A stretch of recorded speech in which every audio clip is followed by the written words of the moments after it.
దసరా నవరాత్రుల గురించి అందరికీ తెలుసు, కానీ వసంత నవరాత్రులు కూడా ఉంటాయని మీకు తెలుసా? అసలు ఎందుకు జరుపుకుంటారు? నవరాత్రుల్లో అమ్మవారి శక్తిపీఠాలను ఎందుకు దర్శించుకుంటారో ఈ వీడియోలో తెలుసుకుందాం. వసంతకాలం అంటే చలికాలం ముగిసి ఎండాకాలం మొదలయ్యే సమయం. ఈ సంధి కాలంలో వాతావరణంలో జరిగే మార్పుల వల్ల శరీరంలోని రోగ నిరోధక శక్తి తగ్గుతుంది. సో ఈ 9 days ఉపవాసం లేదా సాత్విక ఆహారం అంటే లైట్ ఫుడ్ తీసుకోవడం వల్ల శరీరం మొత్తం శుద్ధ అవుతుంది, అంటే డిటాక్స్ అవుతుంది అనమాట.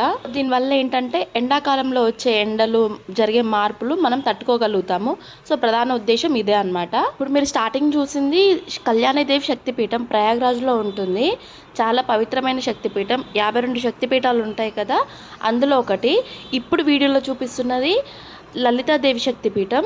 ఇది కూడా ప్రయాగ్రాజ్లోనే ఉంటుంది. కళ్యాణీదేవి శక్తిపీఠానికి దగ్గరలోనే ఉంటుంది. ఈ నవరాత్రుల్లో అమ్మవారి శక్తిపీఠాలు లేదా మీకు దగ్గరలో ఉన్న అమ్మవారి గుడులకి వెళ్ళి దర్శించుకుంటే చాలా మంచిదంట. శక్తిపీఠం సందర్శించలేని వారు ఈ వీడియో 1-2 సార్లు చూసి వెళ్ళామనే భావన పొందండి. వారు కామెంట్ చేయండి.